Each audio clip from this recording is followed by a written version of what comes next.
I met a strange man on the way to get off work. He follows me wherever I go. Even at my door. Another night squeezed into the night by work. Out of the cold office building, the cold wind on my face made me shiver. I took out my phone. The icons on the car screen circle in vain. No answer. I scratched the screen irritably. Oops. Time has slid to the tipping point of the last bus. I ran to the bus stop. Platform alone. Only my own shadow under the pale street lights. Two dim lights pierce the night. A bus is slowly approaching. The door popped open. Empty inside. Only the driver. I hesitated. Probed to ask the master. Is it the last bus? Driver only from throat. Get out of a Korean stool. I get in the car. I sat down in the second row behind the driver. The lights of the city outside the car window are rapidly receding. I don't know how long. Maybe it's because of exhaustion. I bent down sideways to pick up my phone. Out of the corner, I seemed to see the last row of corners. I thought I was wrong. I subconsciously turned my head. Look into the deepest part of the car. One in overalls. Man wearing a hat. Sitting in the corner in the last row. The shadow under the head completely engulfs the face. He appeared like a sudden, lifeless sculpture. My heart sank. The car was clearly empty when we got in. The car never stopped halfway. Did I just fall asleep? Someone came up halfway. I looked at the driver. Cold sweat seeps out of the forehead. You must get off at the next stop. 1 minute passed. Vehicle stop. I rush down the door. The moment the door closes behind you, I slam back to the strange man in the car window. He's still strong, embedded in the last row of seats, motionless. The night wind blows with a chill. I had a cold war. I just realized that it's not too far from home. I reassured myself that I must have fallen asleep in the car. Someone got on the bus halfway through and didn't pay attention. Bright light box at the 24-hour convenience store on the corner. Now the only consolation. I pushed the door in.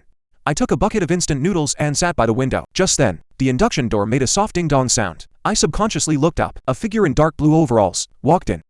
That silhouette, that color. My blood froze instantly. He went straight to the depths of the shelves, like a programmed robot. Stand still with your back to me. This is exactly the same as the guy on the bus. How is that possible? I clearly saw the bus driving in front of me. I dare not think about it. The cold wind blows on the face like a knife. I run all the way, until you rush into the familiar gate of the community. But when I look up, the moment in the direction of your own unique building, the blood all over the body seemed to coagulate in an instant. That dark blue figure is serious and classic. Straight help is there. I take a breath. Why is he here? Did I lead him home?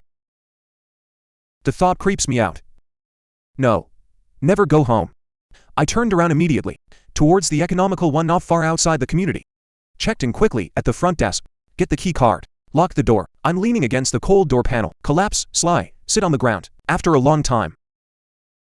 Wrap yourself tightly in the quilt. Time crawls slowly in the trail of death. Every second is as long as a century. Right in my consciousness. Extremely tired, and when the tension begins to blur and sink, a clear knock on the door suddenly sounded. Who am I sitting up on a spine? I hold my breath. Barefoot quietly moved behind the door. Trembling, I put my eyes on the cold cat's eyes. Outside the door, only the pale and empty light in a hotel corridor. Empty. Cold sweat soaked my back. Is it auditory hallucinations? No, that sound is too real. I bit my lower lip. Muster all the courage. Twist the door handle violently. Open the door a crack. The corridor outside the door is empty. Only a small colored card. Lying quietly on the carpet by the door. I bend over to pick it up. Advertising card with the words door-to-door service. The tense nerves relaxed in an instant. I often hiss. Pulled the corners of his mouth mockingly. It's this boring thing. Just as I was about to close the door and go back to the house, the sound of the arrival of the elevator next to it sounded crisp. The elevator door slowly opens. That strange figure. Standing in the middle of the elevator township, the Y brim still hangs low. Obscured all expressions and sight. I slammed the door shut and locked it. Rolling and crawling back to the bed, with a quilt, cover yourself from head to toe. Like a cocoon of despair, I don't know how long. The body is gradually numb in fear and exhaustion. In the dream I was back in that empty car. Weird last bus. Outside the window is a flowing ink-like darkness. Suddenly a low familiar voice. From the back of my neck. Be careful. The next morning, I am the screeching bell, pulled out of a broken nightmare. Splitting headache, soreness all over. I barely wash. The footsteps yielded and set foot on the way to work. Grandpa's shock and lack of sleep make my brain unresponsive. The vision is a little blurry. Walk to a wide intersection. Green light on. I looked left and right. No moving car shadow in sight. I stepped on the zebra crossing. Just when I got to the middle of the road, a hand grabbed my arm and shoulder hard. My body was pulled back by this force. At the same moment, I will be there. Brain goes blank. Cold sweat soaked my back in an instant. Darlene. What are you doing? Court death, Amy. I turned my head stiffly. I saw my colleague Lao Zhang standing behind me. You didn't see such a big car. You're blind. Take one step further and you'll be a patty. Scared me to death, my lips trembled. You just pulled me. Pull you? How can I pull you? I'm not far from you. I saw you walking in front of the car like you lost your soul. You shouldn't shout. Oh, my God, you're as white as a dead man. What's the matter with you? Didn't sleep well last night? I shook my head blankly. No. What are you doing like this? I'll take you home. I'll give you time off. So scary. After I got home, I had a high fever for several days in a row. But the head is still dizzy, very weak. Strange thing is, since that night, that strange figure never appeared again. Life seems to have suddenly returned to peace. After a while, home calling. Said something needed me to go back. It just so happens that I also want to change the environment to get some air. Help mother with chores. I'm leaning on the couch and swiping my phone. A push of local news.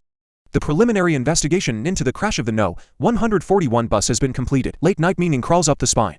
141 Road. It was the last bus I took after working overtime that day. But the day I worked overtime was April 15th. 2 days after the accident. Reports detailed the accident on April 13th. Last train of the night. I click on the photo of the scene. It was the bus I took that day.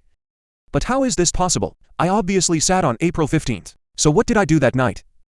What is the figure in that car? At this time, the mother's woe sounded in the woods. Help me get the scissors out of the box, Mom. Wait for me. I stumbled out of an old box. It contains some old things that are reluctant to throw away. My eyes freeze framed on an old photograph. In the photo, the young father stands at the gate of the factory with a simple smile on his face. Gentle eyes. What he was wearing. It's a dark blue work coat. That rustic style. Exactly the same figure I saw that day. My vision instantly blurred. Tears poured out without warning. Father's smile in the photo, with the silent silhouette on the bus, and the figure standing straight under the street lamp. It overlaps so clearly at this moment. It's my father even if he leaves this world, also silently guarding by my side. On the bus, he appeared quietly, maybe trying to remind me of something. He turned his back on me, like a silent barrier, isolated from possible dangers in the middle of the night. Under the street lamp in front of the house, like countless times in the past waiting for me to come home from school. He can't speak my name anymore. He showed up at the hotel, is to confirm that I am safe, until that deadly cement mixer truck. It was him in the nick of time, abruptly take me from death, pulled back online. Turns out he never left. Just in a way I can't see. Clumsy silent guardian.